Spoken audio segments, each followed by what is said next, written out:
اور قرآن پاک میں ایک اور جگہ اللہ فرماتا ہے لن تنالوا البر حتى تنفقوا مما تحبون، فلاں جگہ اتنی زمین ہے، میں فصل اگاتا ہوں اتنی نکلتی ہے، سن لو زمینوں والو، سن لو جن کے پاس بنگلے ہیں، جن کی فیکٹریاں ہیں، جن کے پاس سب کچھ ہے، اللہ فرماتا ہے وَلِلَّهِ مِيرَاثُ السَّمَاوَاتِ وَالْأَرْضِ، تم اپنی میراث نہ سمجھو، یہ تم اپنی زمین سمجھتے ہو یہ میری زمین ہے، یہ بنگلہ میرا ہے، یہ کوٹھی میری ہے، یہ فیکٹری میری ہے، یہ بینک کے اندر بیلنس یہ میرا ہے۔ اللہ فرماتا ہے یہ سارا کا سارا زمین و آسمان میں جو کچھ ہے وہ اللہ کا ہے۔ کا فطرہ 5000 روپے بن رہا ہے، 1000 روپیہ دے دیتا ہوں، 4000 تو بچے گا نا۔ ہمارا بچہ روزانہ غریب کا 100 روپیہ کھائے اور مسجد کے اندر اللہ کی راہ میں دینے کی باری آئے تو ہفتے بعد 20 روپے بھی نکلنے میں ہمیں پریشانی ہو، وہ چیز خرچ کرے جس کو وہ پسند کرتا ہے، کہ جس نے یہ کہا ہو کہ میں زکوٰۃ نکالتا ہوں، صدقہ نکالتا ہوں تو میرا کاروبار کم ہو گیا۔ غریب کے بچے کو پڑھا دیا ہے، ظاہر میں یہ نظر آ رہا ہے، لیکن اللہ فرماتا ہے اصل بات یہ تم نے وہ مجھے قرضہ دیا، زکوٰۃ نہ دے کر میں امیر رہوں گا، صدقہ نہ دے کر میں امیر رہوں گا، فطرہ نہ دے کر میں امیر رہوں گا، عشر نہ دے کر میں امیر رہوں گا، یہ سمجھتا میں میرے لیے بہتر ہے۔ رمضان کا مہینہ، رمضان کے مہینے کا دوسرا جمعہ، آج ہم اللہ کی راہ میں خرچ کرنے کے فضائل، جس پر زکوٰۃ فرض ہوتی ہے وہ اگر ادا نہ کرے اس پر کیا گناہ ہوگا، اس کے بارے میں انشاءاللہ سنیں گے۔ اللہ تبارک و تعالیٰ نے قرآن پاک میں ارشاد فرمایا مثل الذین ينفقون اموالهم فی سبیل اللہ، مثال ہے ان لوگوں کی جو اللہ کی راہ میں خرچ کرتے ہیں، کمثل حبۃ، جیسا کہ ایک دانہ، انبتت 7 سنابل، اور اس دانے کی برکت سے، اس دانے کی وجہ سے 7 بالیاں اللہ عطا فرماتا ہے، فی کل سنبلۃ 100 حبہ،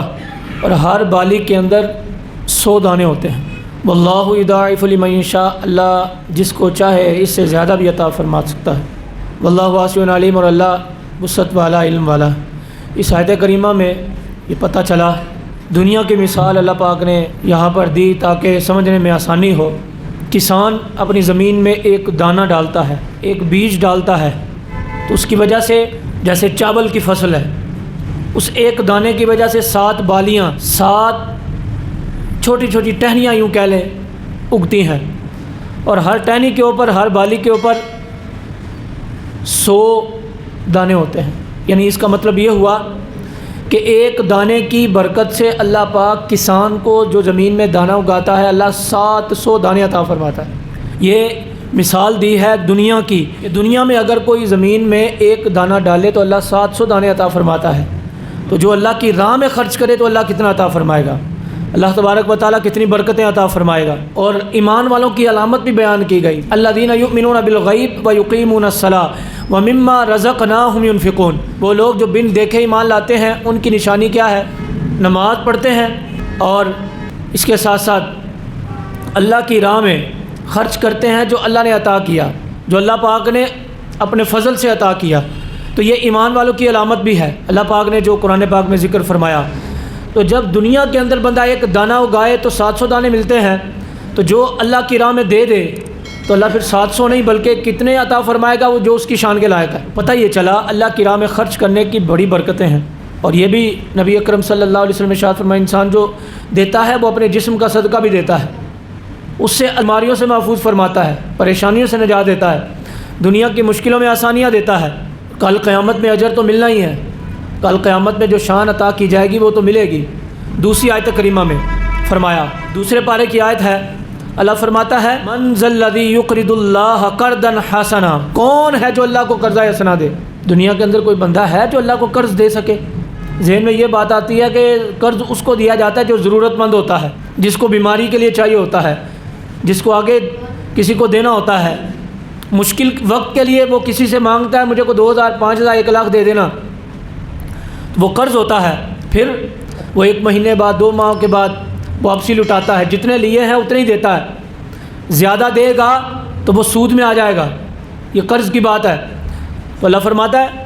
تم آپس میں ایک دوسرے سے لین دین کرتے ہو، قرض دیتے ہو، قرض لیتے ہو،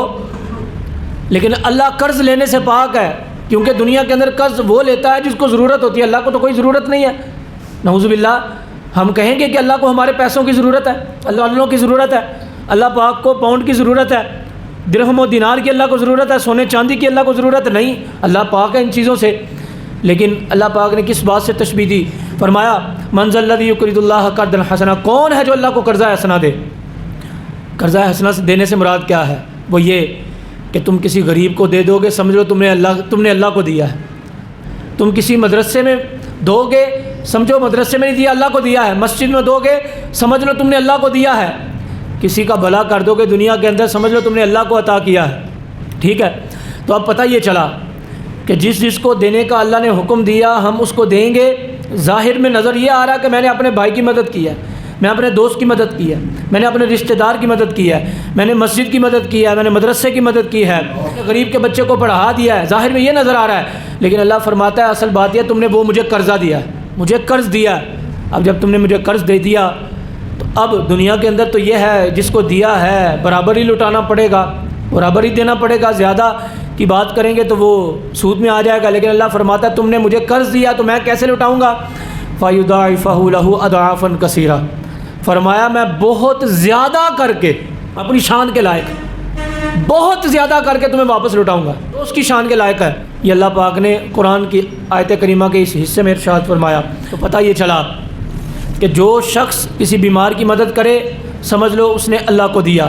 جو کسی یتیم کی مدد کرے سمجھ لو اس نے اللہ کو دیا، جو کسی مسجد مدرسے میں دے سمجھ لو اس نے اللہ کو دیا، جو کسی مسلمان بھائی کی مدد کر دے سمجھ لو اس نے اللہ کو دیا۔ تو جب اللہ عطا کرے گا، اللہ واپس دے گا تو اپنی شان کے لائق بہت زیادہ کر کے عطا کرے گا، جیسا کہ نبی پاک صلی اللہ تعالیٰ علیہ وسلم نے ارشاد فرمایا دنیا کے اندر جو ایک درہم خرچ کرے گا اللہ قیامت میں اس کو 70 گنا عطا فرمائے گا، اور دنیا کے اندر بھی 10 ملیں گے، ایک کے بدلے 10 ملیں گے، لیکن ایک خرچ کیا ہے بدلہ کتنا مل رہا ہے؟ 70 گنا۔ اور دنیا کے اندر نہیں، قیامت کے دن جب ضرورت ہوگی سب کو کہ نیکیاں ملیں، اجر ملے اللہ کی بارگاہ سے، اللہ کی بارگاہ سے کچھ نصیب ہو، اور وہ اللہ کی بارگاہ سے نصیب کیا ہے؟ نیکیوں کی صورت میں۔ اور نیکیاں کیا کریں گی؟ جنت کے اندر ہمارا مقام بتائیں گی، یہ تمہارا مقام ہے، اور جتنی نیکیاں زیادہ ہوں گی اتنا مقام بلند ہوگا، اتنی شان بلند ہوگی۔ اب یہ تو ہم نے 2 آیات سنی کہ جن میں اللہ تبارک و تعالیٰ نے فضیلت بتائی کہ تم میری راہ میں خرچ کرو گے، جس طرح دنیا کے اندر میں کسان کو دیتا ہوں اس طرح میں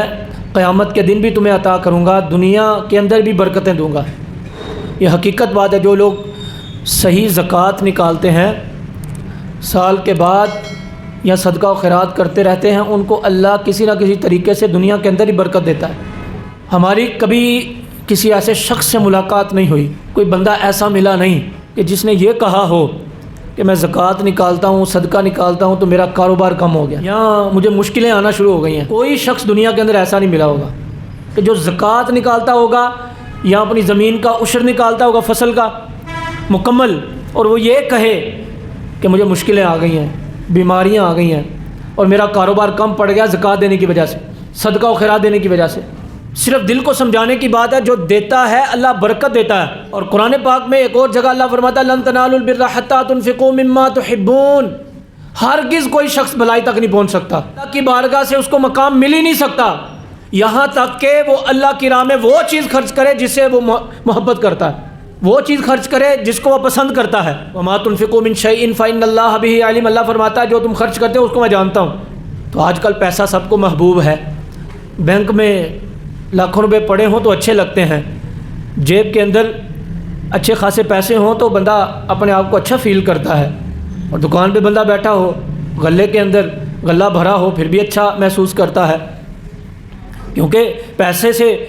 سونا ملتا ہے، پیسے سے چاندی ملتی ہے، پیسے سے دنیا خریدی جا سکتی ہے، پیسے سے پروٹوکول ملتا ہے، پیسے سے گاڑی ملتی ہے، پیسے سے عزت ہوتی ہے۔ آج کل جس کے پاس پیسہ ہے اس کا سب کچھ ہے، نہیں ہے تو وہ کچھ بھی نہیں ہے۔ یعنی اس کا مطلب یہ ہے کہ اس وقت دنیا کے اندر پیسہ سب کو مقبول ہے، پیسہ سب کو پسند ہے۔ تو اس لیے جو بندہ اللہ کی راہ میں پیسہ خرچ کرے گا تو اللہ فرماتا ہے وہی بھلائی کو پہنچے گا۔ اور آج کل یہ نہیں ہے کہ 10-20 روپے دے کے ہم سمجھے بس ہم بریو ذمہ ہو گئے، ایسا نہیں ہو سکتا، بریو ذمہ نہیں ہو سکتے۔ جمعے کے دن معذرت کے ساتھ جمعے کا دن ہو،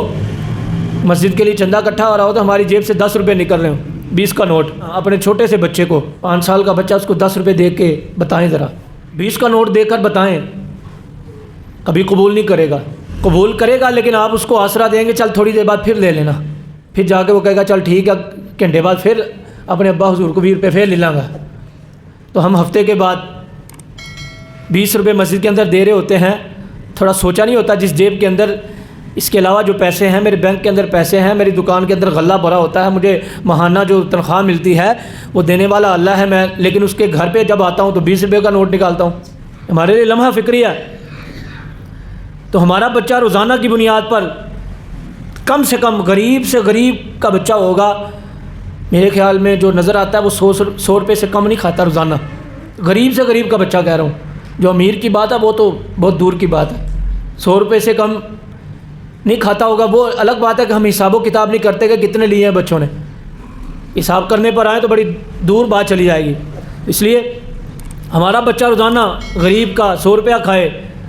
اور مسجد کے اندر اللہ کی راہ میں دینے کی باری آئے تو ہفتے بعد 20 روپے بھی نکلنے میں ہمیں پریشانی ہو۔ ہمارے لمحہ فکریہ ہے، آپ اللہ کی بارگاہ میں 100 دیں گے تو اللہ کتنا عطا فرمائے گا؟ ایک کسان نے دانہ اگایا تو ایک دانے کی وجہ سے اللہ 700 دانے عطا فرماتا ہے، یہ دنیا کی بات ہے۔ لیکن اللہ کی راہ میں خرچ کریں گے تو یہ 700 نہیں ہوں گے، بلکہ اللہ کی شان کے لائق اللہ اپنا اجر عطا فرمائے گا۔ تو اس لیے اپنے آپ کو سمجھانے کی بات ہے، تھوڑا سا ذہن سازی کرنے کی بات ہے۔ اللہ کی راہ میں ہاتھ بڑھا کر دیکھیں، صدقہ و خیرات کر کے دیکھیں، کسی کو پانی پلا کر دیکھیں، کسی کو کھانا کھلا کر دیکھیں، کسی کا بھلا کر کے دیکھیں۔ دیکھیے گا ہمارا بھلا ہونے میں دیر نہیں ہوگی، ہماری مشکلوں میں آسانیاں ہونے میں دیر نہیں ہوگی۔ تو یہ آپ کے سامنے عرض کی، یہ آیات بینات سنانے کا مقصد ہے، اور جو بخل کرتے ہیں ان کے بارے میں بھی آپ کو سنا دوں۔ وَلَا يَحْسَبَنَّ الَّذِينَ يَبْخَلُونَ بِمَا آتَاهُمُ اللَّهُ مِنْ فَضْلِهِ هُوَ خَيْرًا لَهُمْ۔ اللہ قرآن میں ارشاد فرماتا ہے وہ لوگ یہ گمان نہ کر بیٹھیں، ذہن کے اندر یہ بات اپنا ذہن نہ بنا کر بیٹھ جائیں کہ جو وہ بخل کر رہے ہیں وہ صحیح کر رہے ہیں، جو اللہ نے اپنے فضل سے عطا کیا، یعنی جو مال اللہ نے دیا، جو کاروبار اللہ نے دیا، جو اللہ پاک نے جو بزنس دیا، جو آمدن دی، جو ہمیں گھر دیا، جو گاڑی دی، جو سب کچھ عطا کیا، اور وہ جب اللہ کی راہ میں خرچ کرنے کی باری ہے، بما آتاہم من فضل، اللہ فرماتا ہے جو ہم نے اپنے فضل سے عطا کیا ہوا خیر اللہ، بخل کر کے وہ سمجھے ہم بہتر کر رہے ہیں، ہم بچا کر رکھ رہے ہیں۔ وقتی طور پر تو یہ بات نظر آتی ہے، وقتی طور پر ہم سمجھتے ہیں کہ 1 لاکھ روپیہ اگر پاس ہے تو میں 1000 روپیہ دے دیتا ہوں، 99,000 بچے گا تو اپنے لیے بہتر ہی نظر آتا ہے نا۔ 5,000 دوں گا تو 95,000 بچے گا، 1 دے رہا ہوں تو 99,000، تو یہ بہتری نظر آ رہی ہے۔ بندہ اپنے آپ کو سمجھتا ہے یہ بہتر ہے میرے لیے، جیب کے اندر 5,000 ہیں تو مسجد کے اندر 50 کا نوٹ دے رہے ہیں، تو ذہن کے اندر یہی بات نظر آ رہی ہے کہ بہتری ہے۔ جہاں خرچ کرنا ہے وہاں نہ بندہ کرے۔ زکوٰۃ دینے کی باری آتی ہے، ایک شخص کی 1 لاکھ روپیہ زکوٰۃ نکلتی ہے، وہ کہتے ہیں 1,000 روپے دے کے جان چھڑا لیتے ہیں، 99,000 بچ رہا ہے۔ ایک گھر کا فطرہ 5,000 روپے بن رہا ہے، 1,000 روپیہ دے دیتا ہوں، 4,000 تو بچے گا نا، عشر نہیں دے رہا، بچے گا نا۔ اپنے آپ کو سمجھتا ہے یہ میں بخل کر کے میں اپنا فائدہ ہوا خیر اللہ فائدہ کر رہا ہوں یا اپنے لیے بہتری کر رہا ہوں، میرے پاس پیسے جمع ہوں گے تو میرے پاس محفوظ ہوں گے، زکوٰۃ نہ دے کر میں امیر رہوں گا، صدقہ نہ دے کر میں امیر رہوں گا، فطرہ نہ دے کر میں امیر رہوں گا، عشر نہ دے کر میں امیر رہوں گا، یہ سمجھتا میں میرے لیے بہتر ہے۔ لیکن اللہ فرماتا ہے بل هو شر لهم، تیرے لیے بہتر نہیں ہے بلکہ نقصان دہ ہے، تیرے لیے فائدہ مند نہیں ہے یہ بات، بل هو شر لهم، اللہ پاک نے خود ہی فرما دیا۔ اور کیسے بہتر نہیں ہے؟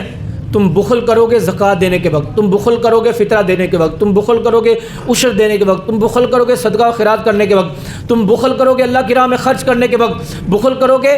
جو حقدار ہیں ان کو دینے کے وقت۔ اللہ فرماتا ہے سَيُطَوَّقُونَ مَا بَخِلُوا بِهِ يَوْمَ الْقِيَامَةِ، یہ تو تم پیسہ سمجھ رہے ہو، درہم و دینار، سونا چاندی،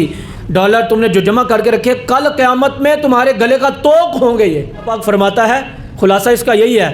کہ تم زکوٰۃ دینا شروع کر دو، یہ نہ ہو کہ زکوٰۃ نہ دیتے پیسہ جمع تیرے کل قیامت تیرے گلے نہ پائیے۔ خلاصہ ہماری زبان میں یہی ہے کہ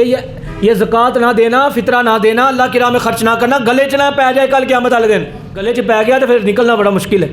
اللہ کی رحمت سے نکل سکتا ورنہ کوئی نکالنے والا نہیں ہے۔ اور سن لو جو اپنی زمینوں کو سمجھتے ہیں یہ میری زمین ہے، جو کوٹھی بنگلہ بنا کر کہتے ہیں یہ میری زمین ہے، میرا تو روڈ کے اوپر مکان ہے، یہاں پر تو میں 4 دکانیں بناؤں تو کروڑوں کی بکیں گی، میرا مکان ہے، نسبت اپنی طرف کرتے ہیں، میری فلاں جگہ اتنی زمین ہے، میں فصل اگاتا ہوں اتنی نکلتی ہے، لیکن عشر نہیں وہ دیتا، بخل کرتا ہے۔ سن لو زمینوں والو، سن لو جن کے پاس بنگلے ہیں، جن کی فیکٹریاں ہیں، جن کے پاس سب کچھ ہے، اللہ فرماتا وَلِلَّهِ مِيرَاثُ السَّمَاوَاتِ وَالْأَرْضِ، تم اپنی میراث نہ سمجھو، یہ تم اپنی زمین سمجھتے ہو یہ میری زمین ہے، یہ بنگلہ میرا ہے، یہ کوٹھی میری ہے، یہ فیکٹری میری ہے، یہ بینک کے اندر بیلنس یہ میرا ہے۔ اللہ فرماتا ہے یہ سارا کا سارا زمین و آسمان میں جو کچھ ہے وہ اللہ کا ہے، تم اپنا بنا کر بیٹھے ہو، دیکھا نہیں ہے تمہارے پردادی کی زمین تھی، آج تمہارے پاس ہے، پردادے کی تم کو قبر کا بھی نہیں پتہ ہوگا، کیونکہ وہ پردادے نے کیسے محنت کر کے تمہیں زمین دی، 2 ایکڑ 5 ایکڑ یا گھر جو کچھ بھی تھا، دادا نے محنت کی، والد صاحب نے محنت کی، آج وہ دنیا میں نہیں ہے، زمین تو یہاں پر رہ گئی نا۔ آج ہمیں ان کی قبریں یاد نہیں جن کی وجہ سے ہمیں زمینیں ملی ہوئی ہیں، جن کی وجہ سے ہمیں بزنس ملے ہوئے ہیں، لیکن اللہ فرماتا ہے وہ جو مرنے والے ہیں وہ تو چلے گئے، لیکن جو زندہ ہے وہ سمجھ لو یہ جو سب کچھ ہے وہ اللہ کا ہے، تمہارا نہیں ہے، تمہارا ہوتا تو قبر میں ساتھ لے کے جاتے، تمہارا ہے ہی نہیں۔ آج ہماری آنکھ بند ہو تو سب کچھ ختم ہو جائے گا۔ تو یہ جو گفتگو میں نے آپ کے سامنے کی، 2 عورتیں اللہ کے رسول کی بارگاہ میں حاضر ہوئیں، انہوں نے ہاتھ میں سونے کے کنگن پہنے ہوئے تھے، حضور نے فرمایا تم ان کی زکوٰۃ دیتی ہو؟ کہا نہیں دیتی۔ شاید فرمایا تم یہ چاہتی ہو کہ کل قیامت میں یہی کنگن تمہارے لیے آگ بن کر گلے کے اندر ڈالے جائیں اور تم پر اللہ کا عذاب ہو؟ کہا نہیں، ہم یہ برداشت نہیں کر سکیں گے۔ اللہ کے رسول فرمانے لگے پھر اس کی زکوٰۃ دیا کرو۔ خواتین کو بھی معافی نہیں، وہ کہ ہمارے شوہر نہیں دیتے، اس کو بیچ کر زکوٰۃ دو، اور دینی بھی حقیقت میں یہی چاہیے، عورتوں کو دینی چاہیے تاکہ ان کو پتہ چلے ہم اللہ کی راہ میں خرچ کریں۔ وہ بیٹھے بیٹھائے ان کی زکوٰۃ ہو رہی ہے، بیٹھے بیٹھائے ان کا فطرہ ہو رہا ہے، یہ نہیں، ان کو حقیقت میں اپنے ہاتھ سے دینی چاہیے تاکہ ان کو پتہ چلے۔ یہ وبال یہ نہ ہو کل قیامت میں ہمارے گلے کا توق بن جائے۔ تو کوشش کر کے 2.5% زکوٰۃ، 1 لاکھ میں 2500 روپے ضرور زکوٰۃ ادا کریں، فطرہ بھی ادا کریں۔ الحمدللہ اللہ کا فضل ہے، مسلمان ہیں، مومن ہیں، آپ سب رشتہ داروں کو، دوستوں کو، ہمسایوں کو بھی دیتے ہوں گے۔ الحمدللہ آپ کی مسجد کے اندر اور آپ کی مسجد کے توسل سے بروکی پل کے پاس بھی اور یہ ہمارے جنازگاہ کے پاس، یہ ہمارے مدرسے وہاں پر بن چکا ہے اور یہ زیر تعمیر ہے۔ حفظ کی کلاسز ہیں، درس نظامی، عالم کورس کی کلاسز ہیں۔ آپ سے گزارش ہے جہاں پر آپ فطرہ، زکوٰۃ، دیگر احباب کو بھی دیتے ہیں، اپنے مدرسے کو بھی یاد رکھیے گا۔ آپ کی وجہ سے ایک بچہ عالم بن جائے گا، حافظ بن جائے گا، سکول پڑھ جائے گا، کچھ پڑھ لکھ جائے گا، وہ غریب کا بچہ، تو انشاءاللہ آپ کے لیے فائدہ ہوگا، دین کا پیغام آگے بڑھے گا۔ کوئی عالم بن کر دین کا پیغام آگے بڑھائے گا تو ساری زندگی وہ دین کی باتیں کرتا رہے گا، تو اللہ ہمیں اجر عطا فرمائے گا۔ معذرت کے ساتھ اہل محلہ والے صحیح طریقے سے تعاون نہیں کرتے جس طرح تعاون ہونا چاہیے، اور یہاں پر ایسے لوگ بھی ہیں کہ ایک بندہ پورا مدرسہ چلا سکتا ہے۔ ماہانہ ہمارا تقریباً 2 لاکھ روپے رمضان کے بعد خرچ ہوگا کم و بیش۔ ایک بندہ جو ہے نا، ایسے لوگ بھی ہیں لیکن وہی لوگ 1000 روپیہ دینا گوارا نہیں سمجھتے، معذرت کے ساتھ۔ تو کوشش کریں، یہ دنیا کے اندر رہ جائے گا، ہمارا ہوگا ہی نہیں، یہ زمینیں، یہ بنگلے، یہ وہ سب کچھ یہاں پر رہ جائے گا، کام آئے گا تو اللہ کی راہ میں دیا ہوا کام آئے گا۔ اللہ پاک کی بارگاہ میں دعا کرتے ہیں اللہ ہم سب کو عمل کرنے کی توفیق عطا فرمائے۔